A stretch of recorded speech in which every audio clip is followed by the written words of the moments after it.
A good quick explanation of the layers and classes system in Vectorworks is that classes are the what and layers are the where.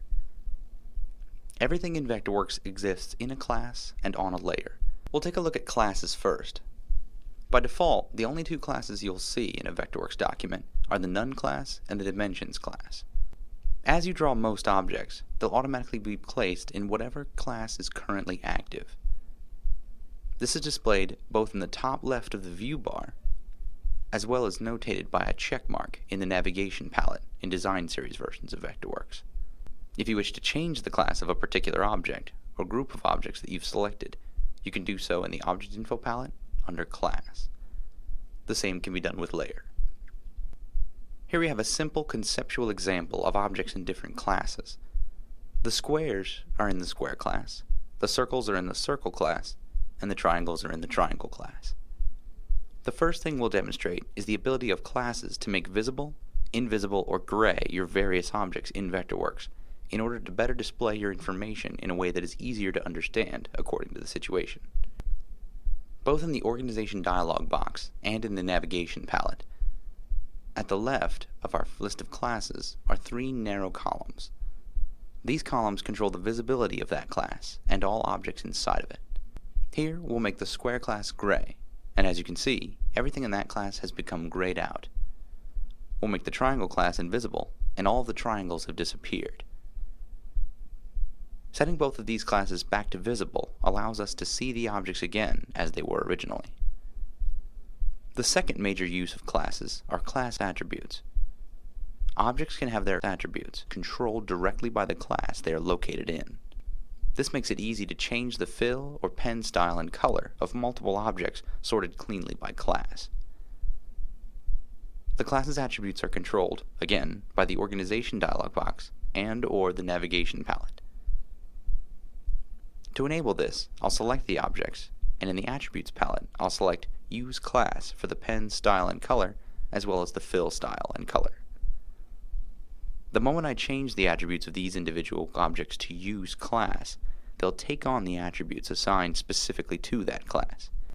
If you want objects that you draw anew in a class, or objects that you move into a class, to automatically pick up the attributes of the class that you place them in, make sure that when setting up these attributes that you have Use at Creation checked on the top left. Otherwise, you'll have to set these objects to Use Class manually for each object, as we just demonstrated. As you can see here, as I switch an object between two classes that both have attributes and have Use at Creation enabled, the object changes the instant it enters the other class.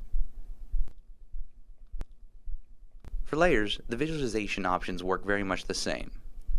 Here we have a simple two-story building with a roof. As you can see, the same visible, invisible, and gray options work identically to the way they work for classes. Design layers, however, do not have attributes the same way as classes do. Instead, design layers are more intended for sorting out the where of an object. In this example, we have four layers: Mod Foundation, Mod Floor 1, Mod Floor 2, and Mod Roof. As you can see, having all of these layers on all at once creates a very confusing visual. Being able to control the visibilities of layers individually makes simplifying the view very easy. However, there's more that layers are capable of. In the Organization dialog box, for the moment, we'll cover just two of the many important characteristics that layers offer: stacking order and elevation. Stacking order is simple. It determines the order, in top plane view only, that objects on different layers are displayed. All objects will have a number in this column, which is indicated with a pound sign. 1 being stacked on the very top, with each lower number being that place underneath it.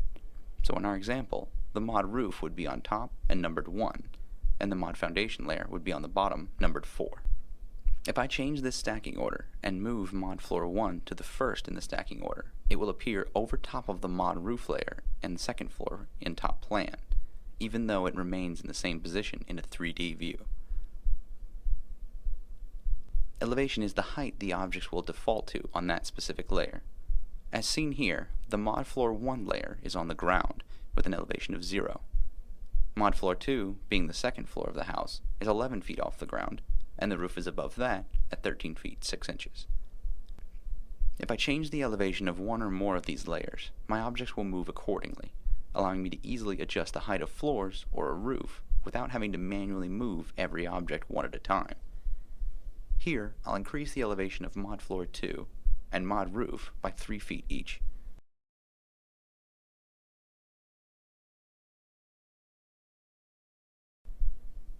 Once I click OK, you can see that only these two layers have moved, but that every object on them has moved. Now that we've seen what classes and layers can do on their own, we'll cover the integration of the two. In many types of files, you may want to see certain types of objects based on their locations. Here's an example. We want to see only the walls on the first floor. I can disable all layers other than the first floor, then disable all classes, and enable only the class that contains the exterior walls. This is one way of changing the visibilities of multiple classes or layers. I hold down the Alt or Option key, then click in the column to change all layers. Another way of managing visibilities of multiple class and layers is called Class and Layer Options, which is covered in another video.